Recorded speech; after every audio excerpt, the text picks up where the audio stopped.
오늘 저는 여러분과 함께 마태복음 25장 1절부터 말씀을 가지고 은혜를 나누겠습니다. 마태복음 25장 1절 다 같이 읽겠습니다. 그때 천국은 마치 등을 들고 신랑을 맞으러 나간 10 처녀와 같다 하리니. 우리 주님이 강림하신 날, 공중 재림하신 날을 말하는 것입니다. 그때는 교회가 무엇 같으냐면 신랑을 맞으러 나간 10 처녀와 같다. 근데 이 유대인들은 이 결혼을 할 때 어떻게 하냐면 저녁 해그름에 어두워졌을 때 신랑이 친구들을 데리고 신부집으로 갑니다. 그래서 신부집에서 신부가 청사초롱에 불을 밝히고 신랑을 맞이합니다. 그러면 신부집에서 결혼 예식을 다 집행합니다. 종교의식이나 이런 것을 통해서 결혼 예식을 집행하고 난 다음에 곧장 신랑이 그 신부를 데리고 자기 본가로 갑니다. 본가로 가서, 그래서 그 본가에서 이제는 일주일이고 열흘이고 큰 잔치를 베풀고 기뻐하고 즐거워하는 그런 관습이 있습니다. 그러나 간혹 너무 신랑과 신부의 집 거리가 멀면은 본가로 데려가는 것을 생략하고 신부집에 와서 거기 결혼을 하고 그 속에서 잔치를 하는 법도 있습니다. 그러므로 여기에 우리 주님께서 이제 신부된 교회를 맞이할 때 그 모습을 설명한 것입니다. 주님이 공중에서 재림하시 오시면 신부된 우리들이 다 등불 밝게 켜고 공중으로 주님을 영접하러 갑니다. 가면 주님이 우리를 데리고 예비한 잔치상으로 인도에 들어가는 것입니다. 신랑 집이죠. 이제 공중에서 주님을 맞이하면 주님이 우리를 데리고 예비한, 우리 예수님이 예비한 잔치집으로 우리를 인도해서 그곳에서 잔치를 하루 이틀 하는 게 아닙니다. 7년 동안 합니다. 그러니 어마어마한 잔치입니다. 여러분, 7년 동안 혼인잔치를 합니다. 그러고 난 다음 7년 이후에 그리스도와 함께 이 지상에 재림하는 것입니다. 친정집 방문하는 거예요. 와서 이 땅을 평정하고 7년 동안 그리스도와 함께 우리 왕노릇 하게 되는 것입니다. 이러므로 그때의 정황을 우리 주님께서는 유대인의 결혼식에 비추어서 말씀하라고 있습니다. 2절요. 그 중에 5은 미련하고 5은 슬기가 있는지라. 신랑을 맞이하러 가는데 신부 중 5은 슬기가 있다. 지혜가 있다. 5은 미련하다. 이 다 같이 처녀들입니다. 다 같이 우리 성도를 처녀로 비유하고 있습니다. 이러므로 신부 중에 5은 지혜롭고 5은 어리석다. 이걸 보게 될 때 우리 하나님께서 전 세계 기독교인들 중에 50%는 아주 지혜롭고 50%는 미련할 것이라, 그렇게 비유로 말씀한 것입니다. 그러면 우리가 잘못하다가 미련한 곳에 들어가면 큰일 나죠. 여러분, 미련한 처녀들 많습니다. 우리가 구라파 교회가 예수를 잘 믿는 줄 알고 있지만 제가 불란서에 여러 번 성회를 갔습니다만 너무너무 예수님에 대해서 모릅니다. 우리 한국에는 그래도 기독교인이라고 하는 숫자가 20%에서 좀 과장하면 30%까지 되는데 불란서 같은 데 가면은 우리 신교 교인이 5%도 안 됩니다. 그리고 그들은 그냥 잠이 드는 것이 아니라 코 고는 소리가 천지에 충만합니다. 많은 예수 교인들을 자기들은 기독교인이라고 합니다. 그럼 기독교인이라고 하면 당신 기독교인이면 예수를 구주로 믿냐 하면 예수가 누구냐? 기독교인이라고 하면서 예수가 누구냐? 그러니까 그 처녀라고 이름은 가졌습니다. 처녀란 말은 기독교인이란 말입니다. 그런데 예수가 누구냐고 물으면 예수가 누군지도 몰라요. 그리스도의 죽었다가 부활하심과 성천 모릅니다. 그런데도 그 사회는 부활절날 모든 공무원이 다 쉬고 모든 점포가 다 쉬죠. 그래서 제가 여러 번 물어봤습니다.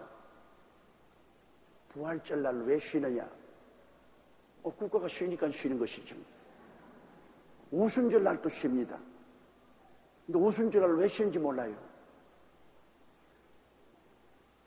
그리고 심지어는 크리스마스 날 교회 이 크리스마스 추리를 해놓고 노래를 부르고 교인들이 오니까 소위 예수 믿는 나라로 가면서 걸어가면서 교회도 크리스마스 지내네? 교회도 크리스마스를 지내네 하고 감탄을 합니다. 그러면 이 처녀들은 여러분 어리석은 처녀입니까? 지혜로운 처녀입니까? 어리석은 처녀입니다.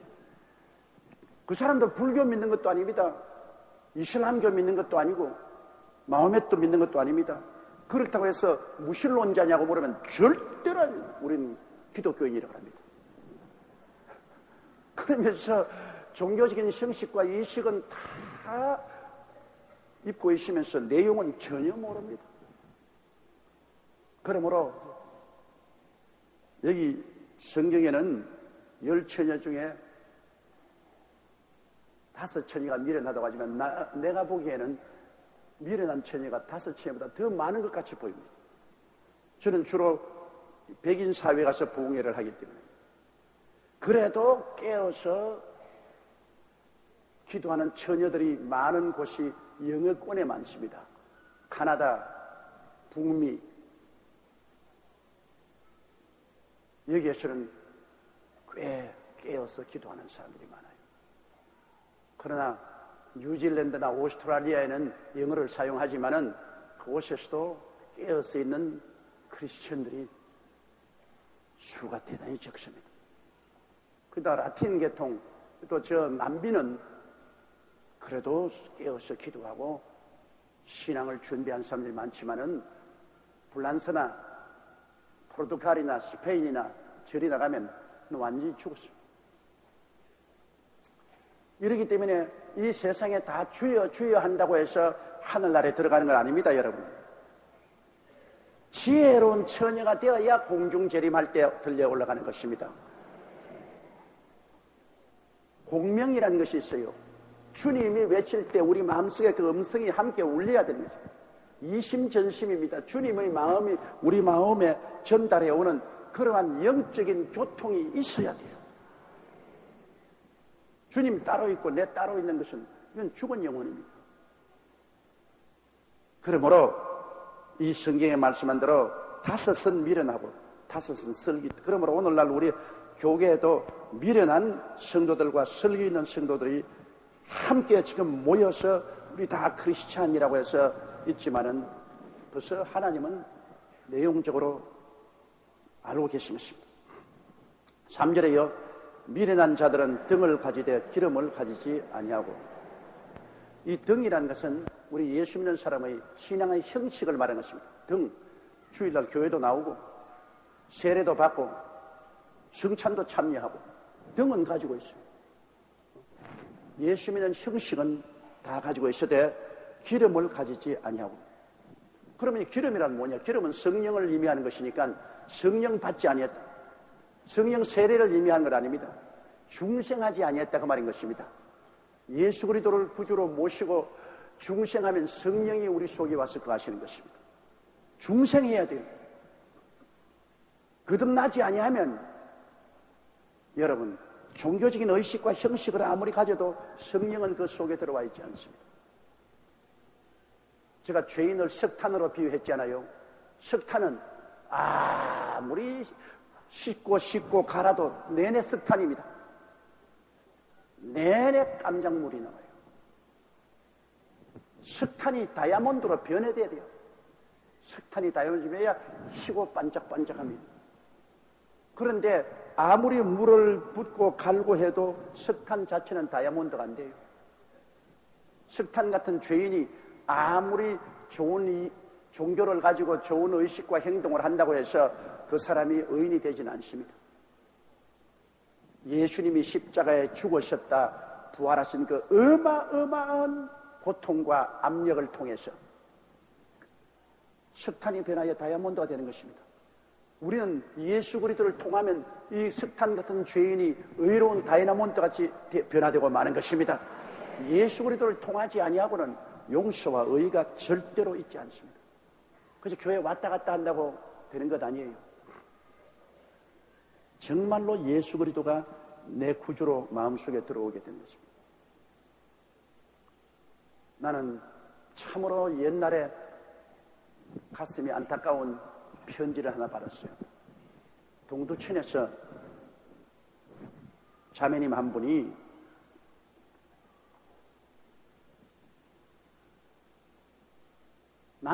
흑석동 남편을 모셨어요. 광화문이 아니고 흑석동. 좀 한 내용을 알아들으십시오. 다른 말 하기가 곤란합니다. 흑석동 남편을 모시고 살았는데 그러면 그 남편이 떠나가 버렸어요. 버리고. 그래서 낳은 딸이 또 흑석동에서 태어난 딸이 있어요. 걔가 이제 학교를 가게 됐는데 자꾸 학생들이 놀린단 말이에요. 자꾸 흑석동에서 왔다고 자꾸 놀린다. 하루는 엄마가 행상을 하고 돌아오니까 온 애 발과 손이 가죽이 다 벗겨졌어. 왜냐? 집에 돌아와서 이 지푸라기에다가 비누를 칠해가지고서 자기가 까만 피부가 왜 까만냐, 이건 때가 있어 그런 줄 알고 문질러서 손을 문지르고 다리를 문지러가지고서 완전히 껍질이 다 벗겼어. 피투성이가 됐어. 그래도 내내 까마. 그러니까 그 애가 엄마를 잡고 보면서 엄마, 나는 왜 이 피부가 이렇게 감냐? 아무리 닦아도 검으니. 나는 왜 이러냐? 그 어머니가 그 어린애기를 끌어안고 울고 그 다음 내게 편지를 썼어요. 목사님, 나는 어떻게 해서 이 애를 기를 수가 있습니까? 학교 가면 차별되어 하죠. 얘는 왜 자기가 검은 줄 모릅니다. 그건 내가 설명도 할 수가 없어요. 어떻게 하겠습니까? 그래서 제가 홀도 고아원에 보내가지고서 그 고향 흑석동으로 보내라고 그랬습니다. 당신이 절대로 키우지 못하니까 고향 흑석동으로 보내라. 보십시오. 검은 피부를 우리가 인간적으로 물이 닦는다고 해서 희어집니까? 안 됩니다. 슬기로운 처녀는 예수 그리스도를 구주로 믿고 중생하면 성령이 속에 들어와서 변화가 되는 것입니다. 물과 성령으로 거듭나는 것입니다. 땅이 공하고 혼돈하며 흑암의 깊음에 있을 때 하나님의 신이 수면에 운행하시더라. 성령이 수면에 운행하시니까 어둠은 변하여 광명이 되고 무질서는 변하여 질서가 되고 죽음은 생명으로 변하고 추는 미로, 그리고 가난은 부유로 변한 창조적인 역사가 일어나지 않았었습니까? 이는 힘으로도 되지 아니하고 능으로도 되지 아니하되 나의 신으로 말미암아 됐느니라. 누구든지 그리스도 안에 있으면 새로운 피조물이라. 이전 것은 지나갔으니 보라 새 것이 되었더라. 예수님이 죽으셨다 부활하신 것을 우리가 확실히 알고 이 예수를 구주로 모셔드리면 성령이 임하셔서 우리 속에 거대한 변화를 가져오는 것입니다. 우리의 존재적인 변화를 가져오는 것입니다. 우리가 새로 피조물이 되어서 우리 속에 성령이 와서 거하시고 이 성령을 통하여 우리는 하나님을 예배하고 기도하고 찬양하고 그리고 말씀을 사모하고 읽게 되고 이렇게 될 때 이 사람은 기름 준비한 사람이 되는 것입니다. 성령이 와서 우리들을 늘 깨우치고 회개시키고 기도하고 찬미하고 하나님을 쫓게 하는 것입니다. 오늘 많은 사람이 교회 갔다 왔다면서 거듭나지 못한 사람이 얼마나 많은지 몰라요. 그냥 의식적으로 형식적으로 왔다 갔다 합니다. 거듭나지 못한 사람 많아요. 그건 등은 가지고 있는데, 신앙의 형식은 다 가지고 있는데 속에 성령이 들어와 있지 않습니다. 세상과 마귀가 그대로 있어요. 겉은 예수 믿는 형태의 옷은 다 입었는데 속은 그대로 세상이 꽉 들어차 있고 마귀가 꽉 들어차 있습니다. 그런 사람 만나면은 내내 하는 이야기가 세상 이야기, 마귀 이야기만 합니다. 속에 가득한 것이 밖으로 나오니까요. 같이 앉아서 이야기해보면 대만이 알아요. 아, 우리 아버지도 장로였고 우리 어머니 권사였고 나도 뭐 어릴 때 세례받았습니다. 아, 그래요? 그 다음부터 나오는 이야기는 온전히 세상 이야기만 합니다. 교회나 그리스도나 하나님에 대한 이야기는 전혀 안 나옵니다. 관심도 없습니다. 왜? 속에 가득한 것으로 밖으로 나오니까. 그러나 속에 성령이 와서 계시면 성령으로 말미암아 예수 그리스도와 하나님에 대한 것이 속에 꽉 들어차 있기 때문에 그거는 아무리 감추려도 감출 수가 없습니다. 곧장 예수님 믿는 이야기가 나오고 하나님 이야기가 나오고 구원에 대한 이야기가 나오고 그 입에서 그 이야기가 나옵니다. 사람은 속에서 가득한 것으로 밖에 넘쳐나오기 때문에 그 말을 들어보면 그 사람이 세상에 속아 있는지 하늘나라에 속아 있는지 우리는 쉽게 알 수가 있습니다. 그건 스스로도 속이지 못해요. 속에 성령의 기름이 있는데 하늘나라와 그리스도에 대해서 이야기 안 할 택이 없죠. 속에 세상과 마귀가 있는데 세상과 마귀에 대한 일을 이야기 안 할 수가 없죠. 그러므로 어리석은 사람은 등은 가졌을 때 기름을 가지지 아니했습니다. 성령이 그 속에 거하지 않습니다. 4절요. 슬기 있는 자들은 그릇에 기름을 담아 등과 함께 가졌다. 등도 있고 기름병도 준비하고 있다. 왜냐하면 그 당시에 등은 조그마한 등이었습니다. 청사초롱에 조그마한 등불이기 때문에 켜놓고 있으면 한 15분 내지 20분 되면 기름이 없어져요. 기름이 없어져요. 그러면 또 기름병에서 기름을 부어야 돼요. 그래 지혜로운 사람은 이 조그마한 등불이 신랑 올 때까지 늘 켜놓기 위해서는 또 기름 주머니를 예비하고 있어요. 그래서 기름 주머니에서 자꾸 부어요. 어리석은 이 처녀는 조그마한 청사초롱에 제일 처음에 기름이 좀 있을락 말락 하도 기름병을 준비 안 하기 때문에 꺼져버려요. 그러면 지혜로운 자가 가지고 있는 기름병이 뭡니까? 기도인 것입니다. 기도가 기름병인 것입니다, 여러분. 기도를 해야 자꾸 기름을 자꾸 공급하는 것입니다. 여러분이 그리스도 안에서 늘 하나님께 기도드리는 그 기도가 있으면 여러분 속에 자꾸 기름을 자꾸 붓게 되는 것입니다. 붓게 되는 것입니다. 그러나 기름병 기도가 없으면 제일 처음에 거듭난 생활을 하다가도 그만 새 속으로 다 떠나고 마는 것입니다. 난 어떤 사람이 환상 본 이야기를 하는데 그가 하는 말이 그 기도를 하다가 환상이 탁 나타났는데 보니까 와 자기 이 가슴 안에 불이 확 타고 있는데 마귀가 소방호수를 가지고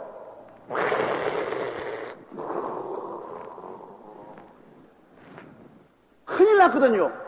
오늘 마귀가 뭐 정밀한 소방호수를 가지고 막 그러니까 뭐 이 불 다 꺼지겠다면 큰일 났다 싶어서 아이고 나 이제 죽었다 싶어서 뒤를 돌아보니까 예수님이 뒤에서 기름 호수를 정비에 꼽아놓고 탁 하더라고요.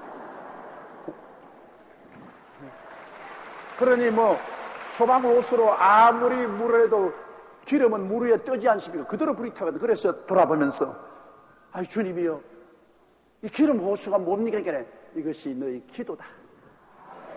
마귀가 아무리 와서 그냥 소방호수를 대놓아도 네가 기도하는 이상은 기도를 통해서 내가 성령의 기름 부으심을 항상 공부한다. 그러므로 아무리 마귀의 유혹이 심하고 마귀가 너를 신앙을 끌려고 해도 기도하고 있는 이상은 절대로 마귀가 너를 망하게 하지 못한다.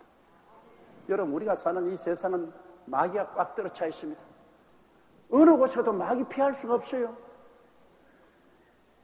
나는 예수 믿는 사람들이 우리끼리 모여서 우리 참 천국까지 살자 그래가 따로 이렇게 모이는 것 그거 여러분 절대로 하나님 뜻이 아닙니다. 박태선 씨가 와서 천년왕국 만든다고 저 뭐 부천에 가서도 그쪽에서 뭐 또 천년왕국 만들었다가 그 다음 소사로 또 천년왕국으로 옮기고 했지만은 그 안에 부패가 그대로 시작된 것입니다. 마귀는 어디 가도 있어요.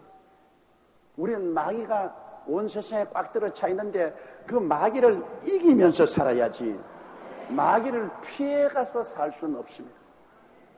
우리가 살아있는 이상 세상과 마귀는 꽉 들어차 있어요. 우리가 세상에 살지 않아요. 세상과 마귀가 꽉 들어차 있어요. 오직 이길 수 있는 길은 우리가 계속해서 성령 충만한 길밖에 없는데 그것은 늘 기도하는 길밖에 없습니다. 기도해서 우리가 이겨야 돼요. 그래서 극복하고 살아야지. 나는 더 거룩하고 더 깨끗한 데 간다. 그래서 산속에 들어가 보십시오. 그 속에 마귀 안 따라오는 거예요. 예수님 광야에 가도 마귀가 따라왔다고요. 그러니까 우리는 계속 기도해서 마음속에 성령의 불이 타도록 기름을 공급해야 되는 것입니다. 그 다음 5절 보십시다. 신랑이 드디어 오므로 다 졸며 잘세. 이 신랑이 먼 거리에서 오는가 봅니다. 신부들이 이제 신랑 오기를 청사초롱을 들고서 탁 있는데 막 기름이 없는 사람은 캄캄하니까 막 한밤중으로 코골도 자고 기름이 좀 있는 사람도 이렇게 조는 겁니다. 신랑이 오후 한 6시쯤 오면 좋겠는데 그만 길이 멀어가지고서 7시 대에도 안 오고 8시 대에도 안 오고 밤 9시 10시쯤 되면 그만 다 어찌할 수 없이 기다리다가 지쳐지거든요. 우리 주님이 강림하시는 것이 바로 사도시대부터 주님 강림하신다고 그랬습니다. 여러분, 베드로나 야고보나 요한이나 바울은 그 시대에 예수님 올 줄 알았습니다. 그런데 2000년의 세월이 지나게 되니까 지금 이제 사람들이 존다 말입니다. 지금은 주님 온다고 언제 말했는데 2000년의 세월이 지나가도 아직까지 안 오시니까 안 오실까 보다. 다음 새로 천년에 주님께서 오시는지 안 오실지 모르기 때문에 이젠 좀 긴장을 풀자. 긴장을 풀면 졸기 시작하죠. 바로 긴장을 풀 그때가 주님이 오실 가장 가까운 때인 것입니다. 여러분, 주님께서 쉬 오신다고 말했는데 왜 늦게 오냐 하는데 하나님 계산으로는 천년이 하루 같다 그랬습니다. 그러니까 2000년이 지나가도 하나님 보시기에는 이틀이 지난 것밖에 안 돼요. 하나님이 보시는 시간 개념하고 우리가 생각하는 시간 개념이 틀립니다. 1000년이 하루 같은데. 그러니까 하나님께서는 아직까지 며칠 지내지 않았었어요. 그런데 뭘 그렇게 급합니까? 그러나 이제는 역사적이나 사회적, 자연적 환경을 보게 될 때 주님 오실 날이 이제 진짜 가까워서 신랑이 올 때 가까워서 우리 등불에 전부 다 기름 심지 끊고 연기 나지 않게 하고 기도로서 기름 부어서 준비해야 될 이때가 왔습니다. 여러분, 우리가 성령 역사에서 이른 비 성령과 늦은 비 성령이 있는데요. 야고보는 말하기를 농부가 이른 비와 늦은 비를 기다려서 추수한다 그렇게 말했습니다. 이른 비 성령은 사도시대에 임하였었습니다. 사도시대에 성령께서 임하심으로 말미암아 이른 비 성령이 왔어요. 이스라엘 땅에서는 이른 비가 오면은 밭을 전부 갈아서 밀보리를 심어 놓으면 밀보리가 이렇게 자라요. 그러면 겨울이 다가오죠.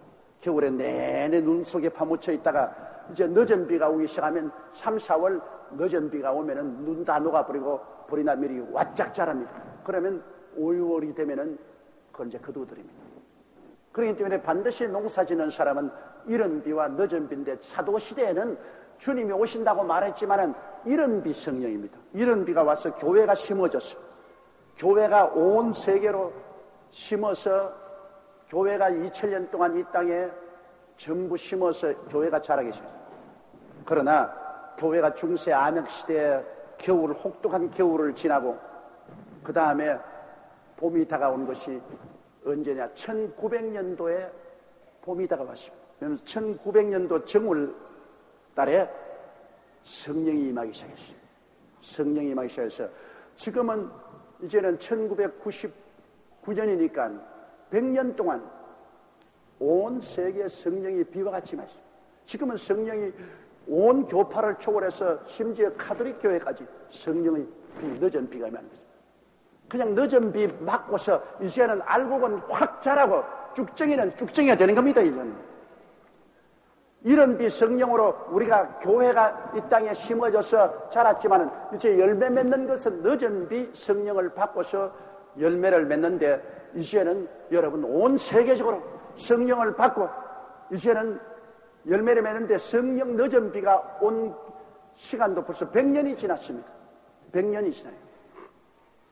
이제는 늦은 비 성령이 탁 그치면, 늦은 비가 그치면 그때부터 추수하기 시작하는 것입니다. 그때부터 이제 추수해요. 이렇기 때문에 오늘날 신랑이 올 때가 이제는 문 밖에 와 있는 시기에 왔는 것입니다. 처음 2000년 전에 이른 비가 올 때는 아직 신랑이 올 때가 되지 않았어요. 신부가 너무 나이가 어려요. 나이가 좀 차야 돼요. 그런데 이제는 신부가 나이가 다 찼습니다. 이제는 신랑이 데리고 올 때가 왔습니다. 이러므로 늦은 비 성령을 맞고 난 우리들은 이제는 알곡이 되어서 주님께서 데리고 갈 때가 온 것입니다. 이렇기 때문에 이제 우리가 졸지 말아야 돼요.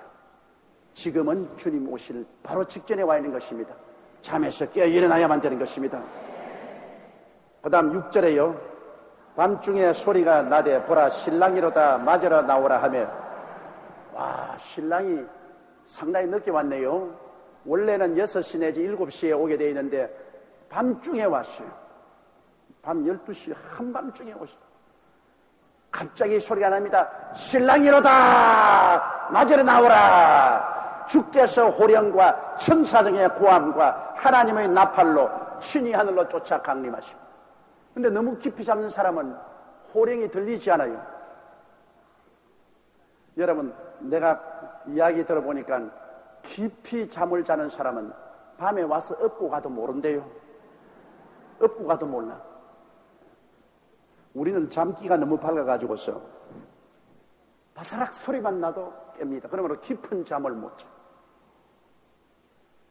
이러기 때문에 도둑놈이 아무리 살짝 들어와도 문만 살짝 열어도 좀 귀에 들립니다. 바싹만 하도 정신을 바짝 차립니다. 그런데 밤중에 신랑이로다. 여러분, 이게 얼마 있으면 이제는 깨어있는 사람에겐 들리고 자는 사람에겐 안 들립니다. 주께서 호령을 합니다. 다들 죽은 자는 일어나라. 살아남은 자는 변화를 받아라. 주께서 그렇게 말했습니다. 주께서 호령을 하면 죽은 자가 살아나고 살아남은 자는 변화받는다고 했습니다. 주께서 호령을 하시고 천사장의 호함을 칩니다. 이제는 이 시대가 끝났다. 거대한 변화가 일어날 때마다 하나님 나팔 소리가 확 납니다. 그러면 영적으로 깨어난 사람은 조금 졸더라도 순식간에 그 음성을 듣죠.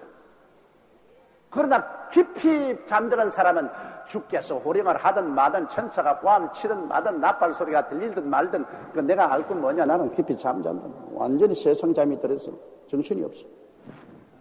그래서 그냥 정치하는 사람은 계속 정치하고, 대통령 하는 사람은 계속 대통령하고, 시장하는 사람은 계속 시장하고, 국회의원 사람은 국회에서 야단 법석을 하고, 그럴 동안에 이미 기름 준비한 사람은 다 공중으로 올라가 버렸어요. 이게 여러분, 우리가 앞으로 경험할 가장 역사적인 큰 사건입니다. 순식간에 예수를 믿고 깨어서 있던 사람들은 다 떠나가 버리고, 안 믿는 사람, 이방신을 섬기던 사람, 주여 주여 하지만은 기름 준비하지 아니한 중생하지 못한 사람들은 이 땅에서 다 남게 되는 것입니다. 거대한 역사적인 사건이 우리 눈앞에 다가오고 있는 것입니다. 집에 돌아가면 갑자기 아내가 없어지고, 남편이 없어지고, 자식들이 학교 갔다가 안 돌아오고, 비행기 조정해 가다가 조종차가 사라지고, 비행기가 떨어지고, 자동차 운전하다가 운전수가 없어지고, 이 세상의 역사상 가장 큰 비극이 일어납니다. 어떤 나라에는 대통령이 사라져버려가지고서 대통령이 어디 간지 모르겠고, 뭐 장관도 없어지고, 유엔 본부에서는 온 세계에서 우주인이 내려와서 이 세상 사람을 무수히 납치해갔다. 야, 이제 우주 전쟁이 일어났다. 뭐 그런 굉장한 일이 일어날 것입니다. 빨리 그런 일이 생기면 좋겠어요. 자, 7절요. 이에 그 처녀들이 다 일어나 등을 준비한. 자, 신랑이라도 고함을 치니까 이제는 신랑 맞아 등불 들고서 나가야 됩니다. 그런데 슬기로운 처녀들은 이미 등불을 가지고 기름도 준비하고 있습니다. 기도의 기름 준비하고 이런데 어리석은 처녀는 등불도 꺼졌고 기름도 없습니다. 기도도 안 하고 뭐 했으니까 성령 기름이 전혀 없죠. 그 등은 있어도 등불도 꺼졌고 기름도 준비하지 않았습니다. 8절요. 미련한 자들이 설기 있는 자들에게 이르되 우리 등불이 꺼져가니 너희 기름을 좀 나누어 달라 하더니 내 등불이 이제는 완전히 가물가물하고 완전히 연기가 나니까 그 기름 좀 줘. 기름 준비한 처녀들은 자기 기름도 모자라는데 충분하지 않는데 어떻게 나누어 줍니까? 나눠줄 수 없죠. 오늘 많은 남편들이 말을 합니다. 우리 집사람이 새벽 기도도 열심히 하고 주일날도 나가고 수요일날도 나가고 구역 예배도 나가니까 나는 신앙이 없더라도 주님이 오시면 치마 자락 딱 잡으면 그대로 달에 올라간다. 그런데 부인 치마 자락 잡고 올라갈 그런 처지가 못 돼요. 네, 모두 다 자기 개인의 신앙을 따라서 구원을 받거나 심판을 받죠. 그리고 또 하늘나라에 탁 올라갈 때는 그때는 남편과 아내 관계가 없어집니다. 하나님 앞에서 다 하나님 자녀가 되지 이 땅에서 남편과 아내라는 그러한 관계는 없어져요. 그런 것이 좋기도 하고 나쁘기도 해요. 이 땅에 살 동안에 금실이 어마어마하게 좋은 사람은 천당에 가서도 영 같이 살면 좋겠는데 그런 사람은 별로 많지는 않아도 간혹 있어요. 대개 사람들은 속 시원하게 잘 됐다까지 그냥 하늘나라에 가서 우리 다 빠이빠이 하고 살면 얼마나 좋냐. 내가 전에도 말했지만 제가 어느 70 노인 진갑 축하 예배를 해달라서 가니까 그 자녀들 다 모여있는데 그 영감님이 아주 좋아가지고서 나는 우리 마누라와 같이 50평생을 살았다 그래요. 우리 집사람하고 결혼해가지고서 10대에 결혼해서 50평생을 살았는데 참 잘 살았다. 그러면서 목사님, 나 천당에 올라가더라도 이 늙은이하고 나 살랍니다. 그러니까 부인이 딱 정색하더니 목사님 그 말 듣지 마세요. 나 천당에 쥐양으로 살아. 그럼 난 안 가. 난 안 가.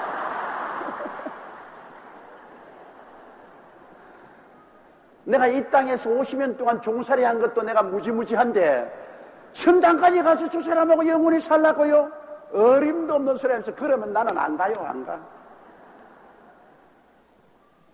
그 말을 듣고 내가 상당히 느낀 점이 많았습니다.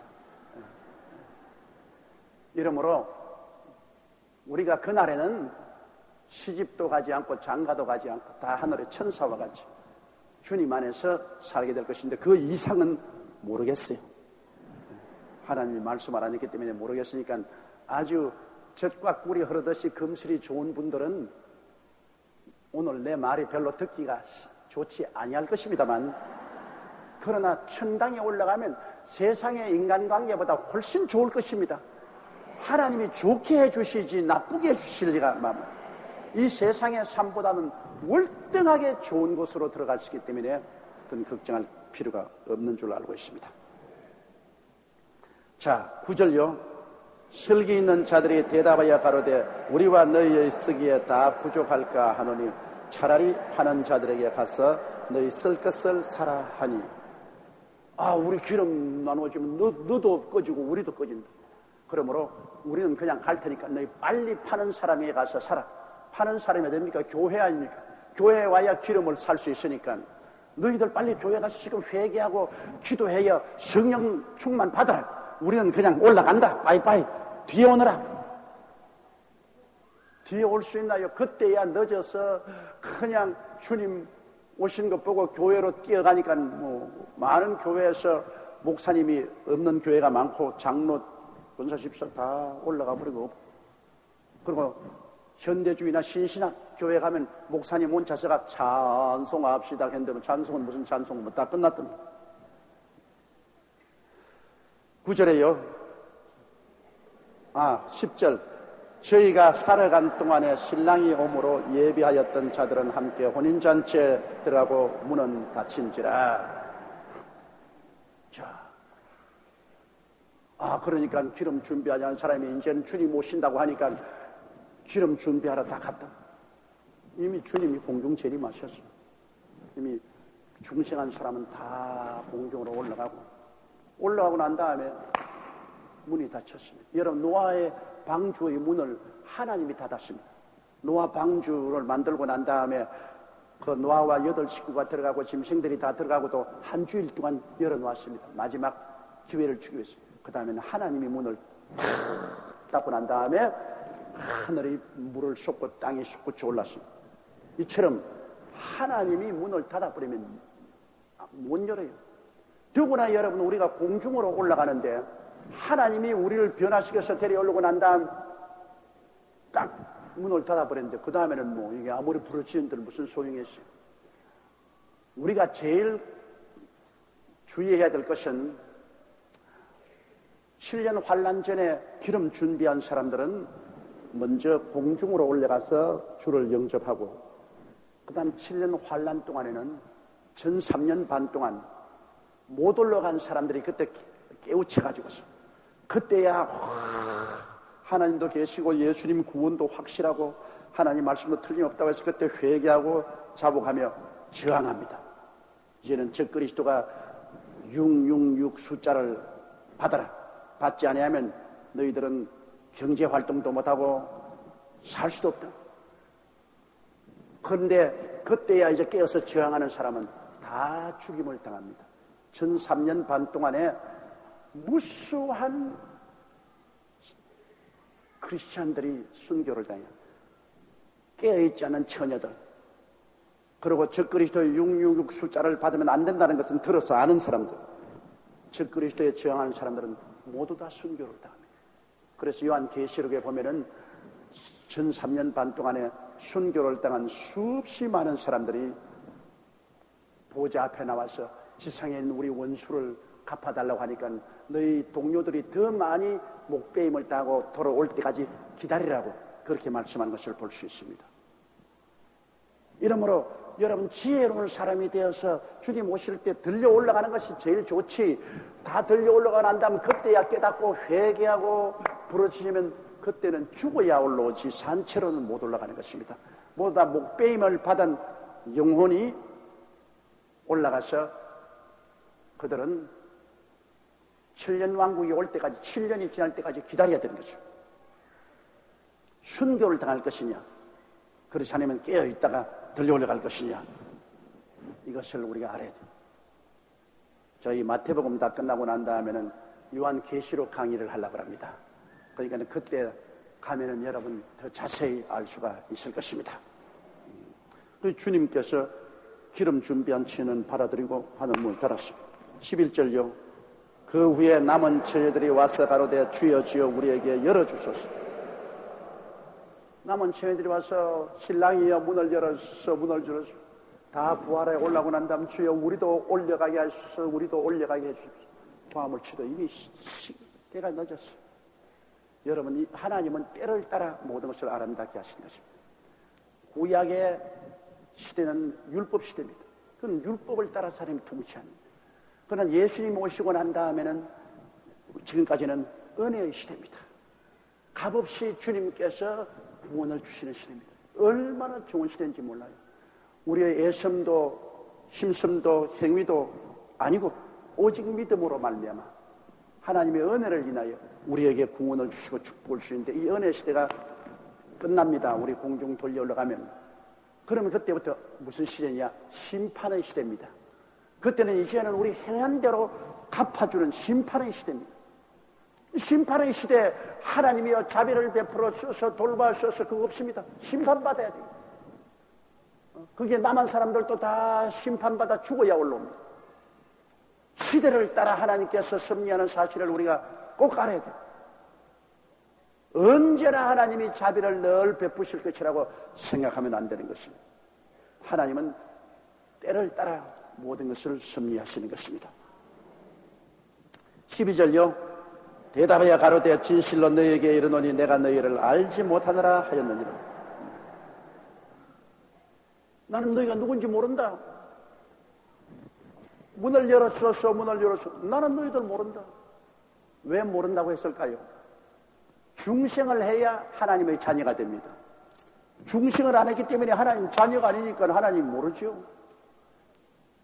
하나님은 자기 자식들은 다 알고 다 돌보지만은 육으로 난 것은 육이요 성령으로 난 것은 영인데 성령으로 난 사람들은 주님이 다 데리고 가고 주님께 신부로 삼지만은 육으로 나 있는 사람을 주님께서 자녀로 받아들이지 못하죠. 그건 안 되죠. 그러므로 주님이 나는 너희를 도무지 알지 못한다. 너희는 성령으로 거듭나서 나의 형상과 모양을 담지 않았잖아요. 나와 상관이 없다. 그 얼마나 큰 비극입니까? 13절요.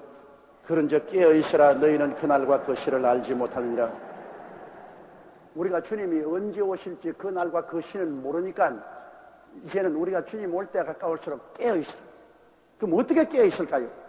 여러분, 깨어있으라는 말은 성수주일, 주일날 꼭 교회에 와서 하나님 말씀을 들어 교회에 와서 말씀 듣고 열심히 성경 읽고 기도 열심히 하고 그리고 주의 사업을 위해서 헌신하는 이러한 일들을 계속해야 깨어있게 되는 것입니다. 여러분, 깨어있는 최상의 길이 여세 동안 일하고 이럴 때는 교회에 나와야 깨어있는 것입니다. 교회에 나와야 깨어있습니다. 하나님의 성전에 나오지 않고는 우리가 깨어있을 수가 없습니다. 이러므로 교회에 나와서 예배드림으로 깨어있고 기도함으로 깨어있고 말씀을 늘 읽고 묵상함으로 깨어있어야 됩니다. 그런데 말은 쉬우고 그렇지 일반적으로 여러분 세상에 사는 사람들이 깨어있지 않습니다. 세상 잠으로 자꾸 빠져들어갑니다. 세상 잠으로 빠져들어갑니다.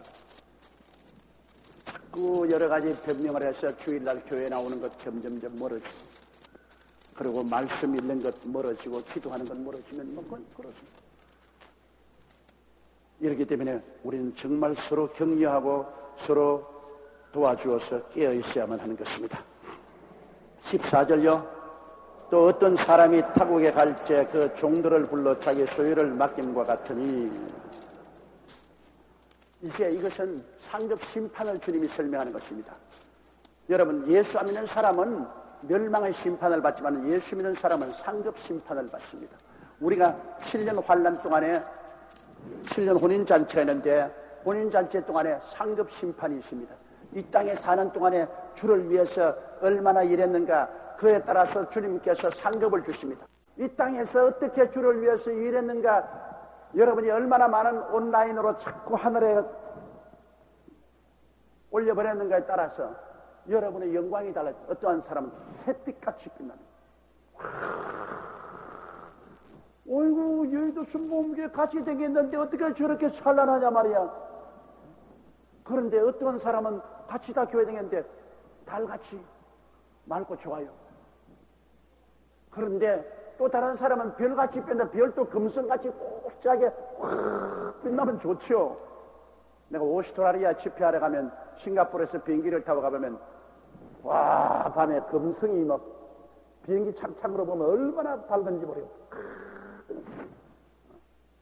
수성, 금성, 지구, 화성, 목성, 토성, 천왕성, 해왕성, 명왕성 같이 이렇게 굵직하게 별이 빛나면 좋은데 그것도 아닌 저 공중에 떠돌아다니는 운석 같은 조그마한 별들, 별똥같이 싹 사라지는 겁니다. 그런 사람들 많아요, 여러분. 나 올라가서 개똥벌레같이 반짝하다가 없이 보니 하늘에 올라간다고 해서 다 여러분 그 영광이 같은 것 아닙니다. 영광이 달라요. 그래서 주님 보좌에서 여러분이 거하는 주택이 있잖아요. 영광이 짙은 사람은 그 주님 가차에 있고 그 다음에는 영광이 약한 사람은 주님께로부터 더 멀리 있게 되는 것입니다. 천당에 올라가면 여러분 중에 아주 주님께 갇혀있을 사람 많아요. 그러고도 날 괄시하지 마세요. 가끔 청해 주십시오. 우리 주님 얼마나 이 땅에서 열심히 섬겼는가, 그 섬김대로 주님께서 우리에게 갚아주시는 것입니다. 그 비유를 여기 말한 것입니다. 또 어떤 사람이 터에 갈 때 그 종들을 불러 자기 소유를 맡긴 것 같으니